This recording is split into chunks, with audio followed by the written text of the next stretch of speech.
back with Miss Bibby. Miss Bibby, I want you to tell me some things that you think that the administration can do to help in the education system. You're putting me on a spot here, Brian.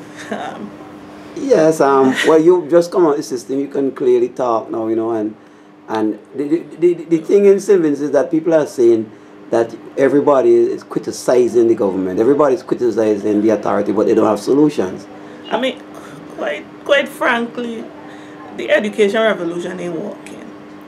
No, I mean, when I left St. Vincent, they didn't have an education revolution. When I came back here, I met the education revolution, and I had a problem with it. Because here is a system that sends children, whether they can read at grade 6 level or not, and send them into the secondary school and say, here, go, you can be ready in 5 years to write CXC. Because remember, their thing is up, and out. So they, even if you go in and you fail in, they expect you to be promoted throughout the school system. Now, how can you send children who cannot read below grade 1 level, who reading below grade 1 level, which is kindergarten, and tell them, write CXCs? These children, first thing, they should never have gotten to secondary school and still be reading at that level. So something is wrong in the primary school. Either you're not employing qualified teachers who can do remedial reading and who can detect children that are not learning well. The teachers ain't teaching, but something is wrong in the primary school, because it should never be that you're sending children to school and to secondary school and they can't read. Okay, but you have scratched the surface there, really, of solutions I'm talking about. No, Brian, you can't ask me for solutions if you don't know the problems. Yes, I understand. Well, a lot of us, it is known in St. Vincent. No, those settings that you just assume what the problem in school is. No. So now that you've spoken about some of the problems. Everything here for us is academics. Now, you have children that learn at different levels, and everybody obviously cannot be academics. You used to have a system when I was going to school where when you reach the junior 5 and you can't go to you're not performing well enough to go to secondary school, you would go to the senior school where you would learn skills, home ec, welding, wherever. You go there and you learn them skills. And then you would still have the chance when you get to senior 3 to write the school leaving certificate. And if you pass that, you still have the opportunity to go secondary school, but you had skills. Now is everybody in secondary school, you have a whole set of dropout. So we need to have something back like that. And you think it does too much? You think it's too much strain on the teacher also too?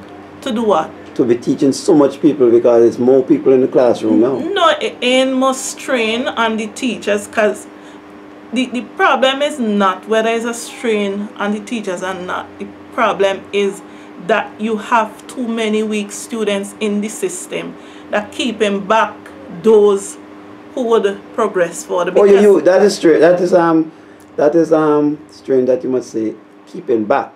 Can you tell us how? Because if you have children learning at different levels, no good teacher would move off from a topic unless the other children understand. Okay, good.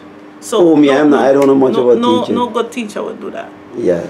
But you need to have some force going to primary schools, address the primary schools. Something happening in the primary schools.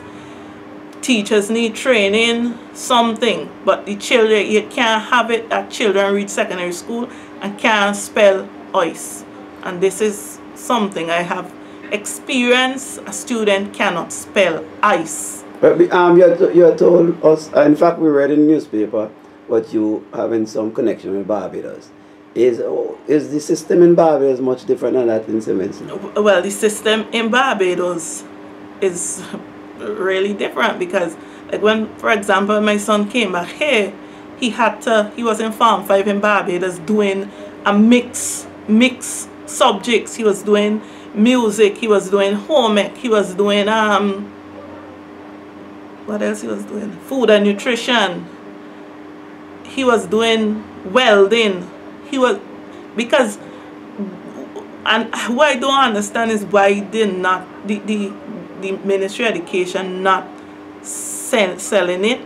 In Barbados, you would do a mixture of subjects and then you would still end up with a CXC certificate. Even if you do skills, you do a mixture of skills and academics, you would still end up with the CXC certificate. And I guess give you a better chance of employment. Thank you. Yes. So in schools over there, if they realize that the children weak, they have them doing mason work, welding, electrical wiring, hairdressing, different things. I mean, I posted sometime online where one of the schools over there was offering CVQs to the students to do hairdressing. We don't have that option here. I mean, everything for us is academics. We want a university graduate in every house. Yeah, whilst that is good, you still got so many people failing. What about them? What about the children that when they get to Farm 3, they out of the system because they repeat Farm 1, repeat Farm 2, repeat Farm 3. Then they out of the system because they're too old. That is 6 years. They're too old. Yes, I agree with that. What about those? You have the technical institutes, but the technical institutes don't cater. The technical institutes cater for people who wrote CXC, or if they didn't write CXC, they have to go and do a test and be able to pass it. So they don't have anything to catch the students that definitely cannot handle academics. Nothing. Thank you. Here and another series of Ms. Bibby and I.